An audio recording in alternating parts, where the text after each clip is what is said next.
বাড়িতে এসি ঠিক করতে এসে কাজের লোক আমার সাথে যেভাবে কাজ করল গল্পটি সম্পূর্ণ শুনলে আপনাদের মেশিন দিয়ে পানি চলে আসবে। আপনারা হাতের কাজ করতে বাধ্য হবেন এবং হাতের কাজ করার আগে হাতের কাছে অবশ্যই টিস্যু রাখবেন। হ্যালো বন্ধুরা, আমার নাম রিয়া। আমি ২৬ বছর বয়সী, আমার গায়ের রং ফর্সা। লম্বা কালো চুল যা আমার কোমরের নিচে থাকে। আমার চোখ, হ্যাঁ, সেগুলো একটু মাদকতার স্বরূপ, আমার কলেজের বন্ধুরা এমনটাই বলত। আর আমার ফিগার, এতটুকু বলি, যখন আমি জিন্স আর টপ পরে কলেজে যেতাম ছেলেরা ঘুরে ঘুরে তাকাত। কিন্তু আমি সেই ধরনের মেয়ে নই যে কারও প্রশংসায় গলে যায়। আমি দিল্লিতে থাকি। আমার পরিবার একদম সাধারণ মধ্যবিত্ত পরিবার। বাবা সরকারি অফিসে কেরানি, সবসময় ফাইল আর মিটিংয়ে ডুবে থাকেন। মা গৃহিণী, আর ঘর সামলাতেই তার জীবন কেটে যায়। আমার দাদিও আমাদের সঙ্গে থাকেন, তিনি বাড়ির সবচেয়ে কড়া পুলিশ, ছোটবড় সব বিষয়ে তার নজর থাকে। আর হ্যাঁ, আমার একটি ছোট ভাইও আছে যে স্কুলে পড়ে। আমি একটি প্রাইভেট কলেজে এমএ করছি। কলেজের জীবন আমাকে অনেক কিছু শিখিয়েছে। সেখানে বন্ধুদের সংসর্গে আমি একটু বেপরোয়া হয়ে গিয়েছিলাম, হয়তো একটু বেশি করেই। কলেজে ছেলেদের সঙ্গে ফ্লার্ট করা, রাত পর্যন্ত পার্টিতে যাওয়া, আর একটু মজা করা আমার জীবনের অংশ হয়ে গিয়েছিল। বছরটা ছিল যখন গ্রীষ্ম তার চরমে, দিল্লির রাস্তায় রোদ এমন জ্বলছিল যে মনে হচ্ছিল আকাশ থেকে আগুন বৃষ্টি হচ্ছে। কলেজের ছুটি শুরু হয়ে গিয়েছিল, আর আমি বাড়িতেই ছিলাম, বাইরে বেরোতে মন চাইছিল না। গরমের কারণে আমি বেশিরভাগ সময় আমার রুমে এসি চালিয়ে বসে থাকতাম। আমাদের বাড়ির এসি গত কয়েকদিন ঠিকভাবে কাজ করছিল না, বাতাস বেরোতো ঠিকই কিন্তু ঠান্ডা ছিল না। মা কয়েকবার বাবাকে বলেছিলেন, এসির সার্ভিস করিয়ে নাও, গরমে থাকা যাচ্ছে না। কিন্তু বাবা তার অফিসের কাজে এত ব্যস্ত ছিলেন যে বিষয়টা পিছিয়ে যাচ্ছিল। এক সকালে বাবা অফিসে যাচ্ছিলেন, মা আবার মনে করিয়ে দিলেন, শোনো, আজ এসিরওয়ালাকে ডেকে নাও। বাবা হ্যাঁ বলে মাথা নাড়লেন, আর পকেট থেকে ফোন বের করে একটি নম্বর ডায়াল করলেন। সেই নম্বর ছিল বিজয়ের। বিজয় আমাদের এলাকায় এসি, ফ্রিজ আর ওয়াশিং মেশিন ঠিক করার কাজ করত। বাবা তাকে বললেন, বিজয় ভাই, আজ দুপুরের মধ্যে চলে এসো, এসির সার্ভিস করতে হবে। আমি সেই সময় আমার রুমে ছিলাম, বাবার কথা শুনলাম কিন্তু বেশি মনোযোগ দিইনি। আমি আমার ফোনে ইনস্টাগ্রাম স্ক্রোল করছিলাম। গরমের কারণে আমি একটি ঢিলা টপ আর শর্টস পরেছিলাম। আমার চুল উঁচু করে বাঁধা ছিল। দুপুরের দিকে 2:12 বাজে। আমি, মা আর দাদি লাঞ্চ সেরে ফেলেছি। মা রান্নাঘরে বাসন মাজছিলেন, আর দাদি তার চারপাইয়ে বসে রামায়ণ পড়ছিলেন। আমার ভাই বন্ধুদের সাথে ক্রিকেট খেলতে গিয়েছিল। আমি আমার রুমে শুয়েছিলাম, এমন সময় দরজার বেল বাজল। মা ডাক দিলেন, রিয়া, একবার দরজাটা দেখে আসবে। আমি কিছুটা বিরক্ত হয়ে ফোন পাশে রেখে দরজা খুলতে গেলাম। দরজায় একজন লোক দাঁড়িয়ে ছিল। সে নীল শার্ট আর প্যান্ট পরেছিল, কাঁধে একটা ব্যাগ ঝুলছিল যাতে সম্ভবত তার যন্ত্রপাতি ছিল। তার বয়স 40-এর কাছাকাছি, কিন্তু তার শরীর এমন ছিল যে আমার চোখ আটকে গেল। তার বাহুগুলো শক্তিশালী ছিল, শার্টের উপর দিয়ে পেশিগুলো স্পষ্ট দেখা যাচ্ছিল। রোদের কারণে তার মুখ কিছুটা কঠিন দেখালেও চোখে ছিল এক অদ্ভুত সরলতা। হ্যাঁ ম্যাডাম, এসি সার্ভিসের জন্য এসেছি, সে বলল। তার কণ্ঠে একটা গভীরতা ছিল যা আমার কানে গেঁথে গেল। আমি তাকে উপর থেকে নিচে দেখে হালকা করে হেসে বললাম, ভিতরে আসুন। সে ভিতরে এলো এবং ড্রয়িং রুমে রাখা এসির দিকে এগিয়ে গেল। আমি দরজা বন্ধ করে আমার রুমের দিকে যেতে লাগলাম, কিন্তু আমার পা যেন ভারী হয়ে গেল। মাথায় তখন অন্য সব চিন্তা ঘুরপাক খাচ্ছিল। আমি ভাবলাম, এই লোকটার মধ্যে কিছু আছে।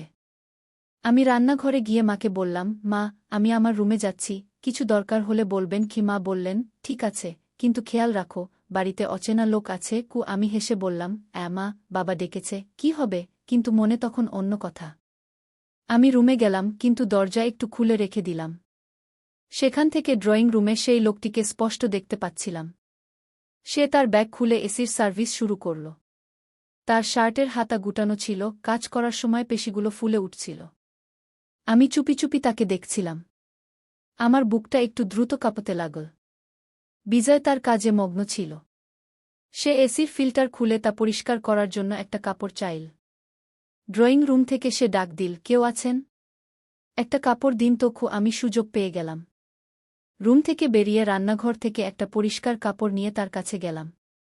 কাপড় দিতে গিয়ে ইচ্ছে করে আমার আঙুল তার হাত স্পর্শ করল। তার হাত ছিল গরম আর শক্ত। আমার হৃদস্পন্দন আরও বেড়ে গেল। কিন্তু বিজয় কোনো বিশেষ প্রতিক্রিয়া দেখাল না। সে কাপড় নিয়ে ধন্যবাদ জানিয়ে আবার কাজে লেগে গেল। আমি একটু রাগ হলাম, ভাবলাম এত সোজা কি করে হতে পারে। আমি আবার রুমের দিকে চলে গেলাম, কিন্তু এবার আমার টপ একটু আরও ঢিলা করে নিলাম। ভাবলাম যদি এটা ইশারা না বুঝে তবে আরও কিছু করতে হবে। আমি আবার ড্রয়িং রুমে গেলাম এবং অকারণে সেখানে রাখা ম্যাগাজিন তুলতে লাগলাম।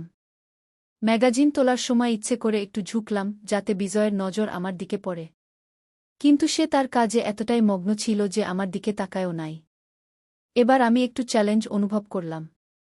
ভাবলাম দেখি তুমি কতটা সোজা থাকতে পারো। বিজয় কাজ শেষ করে এসি চেক করার জন্য চালু করল। ঠান্ডা হাওয়া বেরুতে লাগল। সে মাকে ডেকে বলল, ভাবি কাজ হয়ে গেছে, এখন ঠিক আছে কি? মা খুশি হয়ে বললেন, বাহ বিজয় ভাই, আপনি তো কামাল। কত টাকা হলো? বিজয় বলল, ৫০০ টাকা। আমি সুযোগ নিয়ে মাকে বললাম, মা আমি দিয়ে দিচ্ছি। আমি আমার পার্স থেকে টাকা বের করে বিজয়কে দিতে গিয়ে আবার তার হাত স্পর্শ করলাম। এবার একটু বেশিক্ষণ ধরে রাখলাম এবং হালকা করে হাসলাম। বিজয় টাকা নিয়ে ব্যাগ তুলে যেতে লাগল। সে আমার হাসি উপেক্ষা করে মাকে বলল, কোনো সমস্যা হলে জানাবেন। আমি দরজা পর্যন্ত তাকে ছেড়ে দিলাম। সে বাইরে বেরোতেই আমি একটা গভীর শ্বাস নিলাম। আমার বুক তখন জোরে ধড়ফড় করছিল। বিজয়ের মুখ, তার কণ্ঠ, তার শরীর, সবকিছু আমার মাথায় ঘুরছিল। আমি রুমে গিয়ে বিছানায় শুয়ে পড়লাম। ভাবলাম এই লোকটাকে আমাকে আবার দেখতে হবে। বিজয় চলে যাওয়ার পর আমার মন অস্থির হয়ে উঠল। বারবার সেই মুহূর্তটা মনে করতে লাগলাম যখন আমি তার হাত স্পর্শ করেছিলাম। তার গরম স্পর্শ, তার শক্ত বাহু, সবকিছু আমার মাথায় ভর করে গেল। কলেজের ছুটির কারণে আমার বাইরে যাওয়া বন্ধ ছিল। আমার বন্ধু, আমার মজা, সবকিছু গরমের কারণে থমকে গিয়েছিল। আর এখন বিজয় আমার কল্পনার কেন্দ্রবিন্দু হয়ে উঠল। আমি ভাবলাম যদি আমাকে বিজয়কে আবার দেখতে হয় তবে কোনো অজুহাত দরকার। পরের দিন সকালে আমি এসির প্লাগ খুলে তাতে একটু পানি ঢেলে দিলাম। এরপর মাকে অভিযোগ করলাম, মা এসি আবার খারাপ হয়ে গেছে, রাতে ঠান্ডা হাওয়া আসছিল না। মা বিরক্ত হয়ে বললেন, এখনই তো সার্ভিস হলো, চলো বিজয়কে আবার ডাকো। আমি মনে মনে হাসলাম, হ্যাঁ মা, আপনি বাবাকে বলুন। বাবা বিজয়কে। তাকে ফোন করে আবার ডাকলাম। এবার আমি আগে থেকে প্রস্তুতি নিয়ে রেখেছিলাম। আমি হালকা মেকআপ করলাম এবং একটু টাইট একটি ড্রেস পরলাম। আমি চাইছিলাম বিজয়ের দৃষ্টি আমার দিকে আকর্ষণ হোক। বিজয় দুপুরে আবার এল। আমি দরজা খুলে তাকে মিষ্টি হাসি দিয়ে ভিতরে ডাকলাম। সে তার সেই সহজ সরল উত্তর দিল, জি। এসিতে কি সমস্যা? আমি কৃত্রিমভাবে সমস্যা দেখিয়ে বললাম, জানি না, কাল রাত থেকে একদম ঠান্ডা করছে না। বিজয় এসি চেক করে দেখল, তাতে পানি ভরে গেছে। সে মাকে বলল, ভাবি এতে পানি চলে গেছে, হয়তো কেউ ভুল করে ঢেলে দিয়েছে। আমি মিথ্যা নির্দোষতা দেখিয়ে বললাম, আরে এটা কিভাবে হলো? হয়তো আমি ভুলে কিছু করে ফেলেছি। বিজয় কোনো সন্দেহ করল না এবং কাজ শুরু করে দিল। আমি আবার লুকিয়ে লুকিয়ে তাকে দেখতে লাগলাম। এবার আমি এক গ্লাস পানি নিয়ে তাকে দেওয়ার বাহানায় তার কাছে গেলাম। পানি দিতে গিয়ে আমি ইচ্ছে করে গ্লাসটি একটু নড়ালাম যাতে পানি তার শার্টে পড়ে যায়। আরে সরি সরি, আমি কৃত্রিম আফসোস প্রকাশ করে আমার দুপাট্টা দিয়ে তার শার্ট মুছতে লাগলাম। আমি ইচ্ছে করে তার বুক স্পর্শ করলাম। বিজয় একটু অস্বস্তি বোধ করল এবং পিছিয়ে গিয়ে বলল, কোনো ব্যাপার না, আমি ঠিক করে দিচ্ছি। আমি মনে মনে ভাবলাম, কিভাবে এত সোজা হতে পারে। আমার মন এখন বিজয় ছাড়া শান্তি পাচ্ছিল না। তারপর পরের সপ্তাহে আমি ওয়াশিং মেশিন ইচ্ছে করে খারাপ করে দিলাম।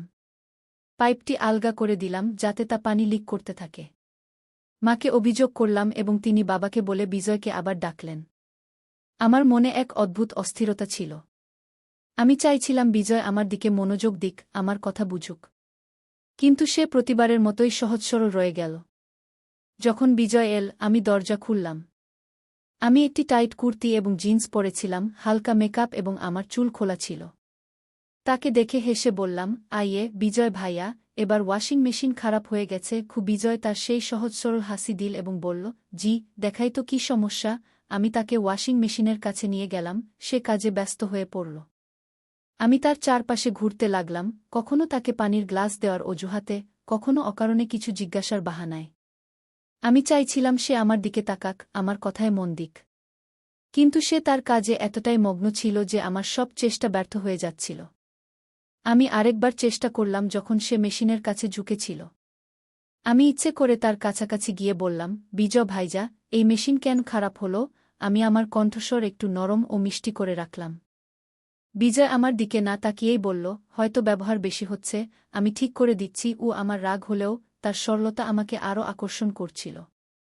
আমি ভাবলাম, এবার তো আমি তোমাকে আমার দিকে তাকাতেই বাধ্য করব। যখন বিজয় কাজ শেষ করল, আমি মাকে বললাম, মা, আমি টাকা দিয়ে দিচ্ছি। আমি পার্স থেকে টাকা বের করে বিজয়কে দিতে গিয়েও আবার তার হাত ছুঁইলাম। এবার আমি একটু বেশি সময় ধরে তার হাত ধরলাম এবং হালকা করে হাসা দিলাম।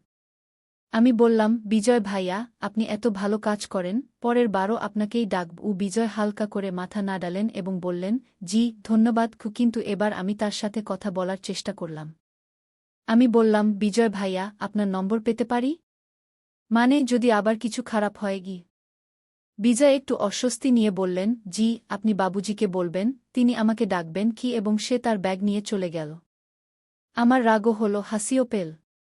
এই মানুষটি এত সরল কিভাবে হতে পারে? কিন্তু তার সেই সরলতাই আমাকে আরও পাগল করে তুলছিল। আমি আমার ঘরে গিয়ে বিছানায় শুয়ে পড়লাম। আমার মাথায় শুধু বিজয়ের মুখ ঘুরছিল, তার শক্ত হাত, তার গভীর কণ্ঠ, আর সেই সরল হাসি। কিন্তু বন্ধুরা, আমি জানতাম না যে আমার এইসব কাজ কারও নজরে পড়ে গেছে। দাদির সন্দেহ হচ্ছিল। সে দেখছিল যে যখনই বিজয় আসে আমি অকারণে ড্রয়িং রুমে ঘুরে বেড়াই। আমার পোশাক, আমার আচরণ, সবকিছু বদলে যেত। একদিন দাদি মাকে বলল, এই মেয়েটার দিকে নজর রাখো, কিছু গোলমাল মনে হচ্ছে। মা হেসে উড়িয়ে দিলেন, আরে মা, আপনি আর রিয়া তো এমনই। কিন্তু দাদির সন্দেহ গভীর হতে লাগল, আর আমি আমার আবেগে এতটাই অন্ধ হয়ে গিয়েছিলাম যে কিছুই দেখতে পাচ্ছিলাম না। বিজয় চলে যাওয়ার পর আমার মন আরও অস্থির হয়ে উঠল। আমি দিনরাত শুধু তারই কথা ভাবতাম। কলেজের ছুটির কারণে আমার বাইরে যাওয়া বন্ধ ছিল। আমার বন্ধু, আমার মজা, সবকিছু যেন থেমে গিয়েছিল, আর বিজয় এখন আমার বিশ্বের কেন্দ্র হয়ে উঠেছিল। আমি ঠিক করলাম, আমাকে তাকে আবার ডাকতে হবে। কিন্তু এবার এমন কিছু করতে হবে যাতে সে আমার দিকে মন দেয়। আমি এবার ফ্রিজকে টার্গেটে রেখে দিলাম।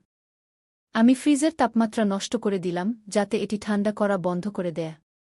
আমি মাকে অভিযোগ করলাম, মা, ফ্রিজ খারাপ হয়ে গেছে, কিছুই ঠান্ডা হচ্ছে না। মা বিরক্ত হয়ে বললেন, আরে, এ আবার কি সমস্যা? এখনই তো ওয়াশিং মেশিন ঠিক করালাম। চলো, বিজয়কে আবার ডাকি। আমি মনে মনে হেসে বললাম, হ্যাঁ মা, আপনি বাবাকে বলুন। বাবা বিজয়কে ফোন করলেন। আমি এবার আরও বেশি প্রস্তুতি নিলাম।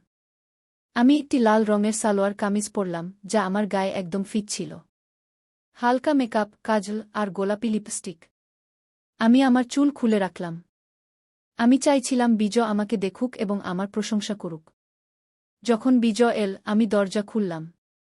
তাকে দেখে আমি আমার সবচেয়ে মিষ্টি হাসি দিলাম এবং বললাম, আসুন বিজয় ভাইজা, এবার ফ্রিজটা ধোকা দিয়েছে। বিজয় হালকা করে মাথা নাড়ালেন এবং রান্নাঘরের দিকে এগিয়ে গেলেন, যেখানে ফ্রিজ রাখা ছিল। আমি তার পিছু পিছু গেলাম।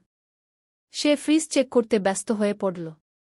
আমি সুযোগ পেয়ে কথা শুরু করলাম, বিজয় ভাইয়া, আপনি তো সবকিছু ঠিক করে দেন, এত ট্যালেন্ট কোথা থেকে পেলেন? বিজয় আমার দিকে না তাকিয়েই বললেন, জি, শুধু পরিশ্রম আর অভিজ্ঞতা। আমি আবার চেষ্টা করলাম। আমি ইচ্ছে করে ফ্রিজের কাছে থাকা একটি বোতল ফেলে দিলাম এবং তা তুলে দেওয়ার অজুহাতে বিজয়ের কাছাকাছি গেলাম। বোতল তোলার সময় আমি তার হাত ছুঁইলাম। এবার আমি একটু বেশি জোরে ছুঁইলাম, আর আমার চোখ তার সাথে মিলে গেল। আমি হালকা করে হাসা দিলাম, সরি, ভুল হয়ে গেছে। বিজয় একটু অস্বস্তি বোধ করলেন। তিনি দ্রুত তার হাত টেনে নিলেন এবং বললেন, কোনো সমস্যা নেই কি? আমি দেখলাম সে একটু ঘাবড়ে গেছে। আমার মনে এক অদ্ভুত জয়ের অনুভূতি হল। আমি ভাবলাম, এবার তো তুমি আমাকে দেখেছ।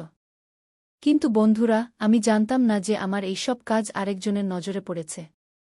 দাদি সেদিন রান্নাঘরের কাছেই ছিলেন। তিনি আমাকে বিজয়ের কাছাকাছি যেতে দেখলেন। তিনি আমার প্রতিটি কাজ লক্ষ্য করলেন, আমার হাসি, আমার বারবার বিজয়ের কাছে যাওয়া, আর সেই মুহূর্ত যখন আমি তার হাত ছুঁইলাম। দাদি চুপ ছিলেন, কিন্তু তার চোখে আগুন ছিল। বিজয় ফ্রিজ ঠিক করে আর মায়ের কাছ থেকে টাকা নিয়েও আমি আবার টাকা দেওয়ার অজুহাত করলাম। এবার টাকা দেওয়ার সময় তার আঙ্গুলগুলো একটু চেপে ধরে বললাম, বিজয় ভাইয়া, আপনি দ্রুত দ্রুত আসবেন। বিজয় কিছু বলল না, শুধু মাথা নাড়িয়ে চলে গেল। কিন্তু আমার মনে তখন তোলপাড় চলছিল। আমি চাইছিলাম সে আমার দিকে তাকাক, আমার সাথে কথা বলুক, আমার কাছাকাছি আসুক। আমি আমার আবেগে এতটাই ডুবে গিয়েছিলাম যে আর কিছুই দেখতে পাচ্ছিলাম না। বিজয় চলে যাওয়ার পর আমি আমার ঘরে ছিলাম। বিছানায় শুয়ে আমার মাথায় কেবল সেই মুহূর্তটি ঘুরছিল যখন আমি তার হাত স্পর্শ করেছিলাম। আমি ভাবছিলাম পরের বার কি করব, হয়তো তাকে আবার ডাকব, হয়তো এবার কিছু অন্য করব। কিন্তু ঠিক তখনই মা আমাকে ডাকলেন, রিয়া, নিচে আয়। কি মায়ের কণ্ঠে এক অদ্ভুত রাগ ছিল। আমি নিচে গেলাম, সেখানে মা আর দাদি দুজনেই বসেছিলেন। দাদির চোখে রাগ, আর মায়ের মুখে হতাশা। আমি জিজ্ঞেস করলাম, কি হয়েছে মা? দাদি আমাকে তাকিয়ে বললেন, তোর লজ্জা হয় না? একই সব কাজ করছিলি ওই বিজয়ের সাথে? আমার হৃদয় ধক করে উঠল। আমি কৃত্রিমভাবে নির্দোষতা দেখিয়ে বললাম, কি কাজ দাদি? আমি তো কিছুই করিনি। কিন্তু দাদি আমাকে থামিয়ে দিলেন, আমি সব দেখেছি। তুই বারবার ওর কাছে যাচ্ছিলি কেন? ওর হাত ছুঁচ্ছিলি কেন? একই সব তামাশা লাগিয়ে রেখেছিস। মাও রেগে বললেন, রিয়া, তুই কলেজে পড়িস, কিন্তু এর মানে এই না যে তুই এমন সব কাজ করবি। আমরা তোকে এত স্বাধীনতা দিয়েছি, আর তুই এসব করছিস। আমি চুপ ছিলাম, আমার কোনো উত্তর ছিল না। ভাবলাম হয়তো ক্ষমা চেয়ে নিই, তাহলে কথা শেষ হয়ে যাবে। বললাম, মা, দাদি, আমি কিছু ভুল করিনি, আমি শুধু কিন্তু দাদি আমাকে বাধা দিলেন, বস রিয়া, আর কোনো অজুহাত শুনতে চাই না। সেদিন আমাকে খুব বকুনি খেতে হল। মা আর দাদি আমাকে স্পষ্টভাবে সতর্ক করলেন যে যদি আবার এমন কাজ করি, তাহলে তারা বাবাকে বলবে। আমি আমার ঘরে গিয়ে কেঁদে ফেললাম। আমার রাগও হচ্ছিল, আর ভয়ও লাগছিল। ভাবলাম হয়তো এখন থামা উচিত। কিন্তু আমার মনে বিজয়ের স্মৃতি তখনও তাজা ছিল। কিছুদিন পর মা বাবাকে সব বললেন। বাবা খুব রেগে গেলেন। তিনি বিজয়কে ফোন করে বাড়িতে ডাকলেন। বিজয় এলে বাবা তাকে খুব বকা দিলেন, তোমার সাহস কি করে হলো আমার মেয়ের সাথে এমন কাজ করার? বাবা চিৎকার করলেন। বিজয় ব্যাখ্যা করার চেষ্টা করল, স্যার, আমি কিছুই করিনি, আমি শুধু কাজ করতে এসেছিলাম। কিন্তু বাবা তার একটি কথাও শুনলেন না। তিনি রেগে পুলিশ ডাকলেন। বিজয়কে আটক করা হল। পাড়ায় কথা ছড়িয়ে পড়ল। লোকজন নানা কথা বলতে লাগল। কেউ কেউ বল বিজয় ভুল কাজ করেছে, কেউ কেউ আমার সম্পর্কে মিথ্যা কথা বলতে লাগল। আমার পরিবারের সম্মান নষ্ট হয়ে গেল। কিছুক্ষণ পর পুলিশ বিজয়কে ছেড়ে দিল, কারণ কোনো প্রমাণ ছিল না। কিন্তু পাড়ার কথায় আমার পরিবার ভেঙে পড়ল। লোকজন আমার সম্পর্কে, আমার চরিত্র সম্পর্কে মিথ্যা কথা বলতে লাগল। আমার পরিবার সিদ্ধান্ত নিল যে আমার বিয়ে দিয়ে দেয়া হোক, যাতে কথা বন্ধ হয়। কয়েক মাসের মধ্যেই আমার বিয়ে হয়ে গেল এক ভালো ছেলের সাথে। সে আমাকে খুব ভালোবাসত, আর আমিও আমার জীবনকে নতুন করে শুরু করার সিদ্ধান্ত নিলাম। কিন্তু পাড়ার কথায় অতিষ্ঠ হয়ে আমাদের দিল্লি ছেড়ে অন্য শহরে যেতে হল। নতুন শহর, নতুন বাড়ি, নতুন জীবন, সব বদলে গেল। আমি আজও সেই গ্রীষ্মের ছুটির দিনগুলো মনে করি, সেই ভুলগুলো, সেই আবেগ। আমি আমার যৌবন আর স্বাধীনতার ভুল ব্যবহার করেছিলাম, আর তার মূল্য আমার পুরো পরিবারকে দিতে হল। কিন্তু বন্ধুরা, আমি আমার ভুল থেকে অনেক কিছু শিখেছি, আর আজ আমি চাই আপনিও আমার গল্প থেকে শিখুন। বন্ধুরা, আমার গল্প থেকে আপনারা 3টি বড় শিক্ষা পাবেন। প্রথম, খারাপ সঙ্গ থেকে সবসময় দূরে থাকুন। আমার কলেজের বন্ধুরা আমাকে নির্ভীক বানিয়েছিল, কিন্তু সেই নির্ভীকতা আমাকে ভুল পথে নিয়ে গিয়েছিল।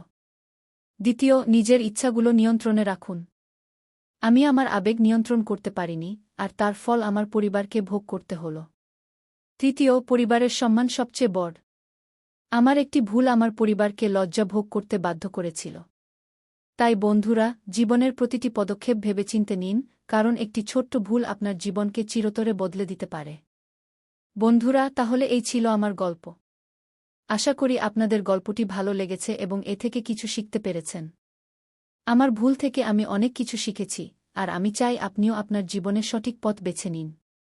যদি আমার গল্পটি আপনাদের ভালো লেগে থাকে, তাহলে দয়া করে এই ভিডিওটি পছন্দ করুন, আপনার বন্ধু ও পরিবারের সাথে শেয়ার করুন, যাতে তারাও এই গল্প থেকে কিছু শিখতে পারে। আর হ্যাঁ, নিচে মন্তব্য করে অবশ্যই জানান এই গল্পের কোন অংশটি আপনাকে সবচেয়ে বেশি আকর্ষণ করেছে। আপনার মতামত আমার জন্য খুবই গুরুত্বপূর্ণ। আপনি যদি আরও এমন আকর্ষণীয় গল্প শুনতে চান, তবে আমার চ্যানেলটি সাবস্ক্রাইব করতে ভুলবেন না এবং বেল আইকনে ক্লিক করুন, যাতে আপনি আমার প্রতিটি নতুন ভিডিওর খবর পেতে পারেন। এখন আমি চললাম, আবার দেখা হবে একটি নতুন গল্প নিয়ে। ততক্ষণ পর্যন্ত বাই বাই এবং নিজের যত্ন নিন।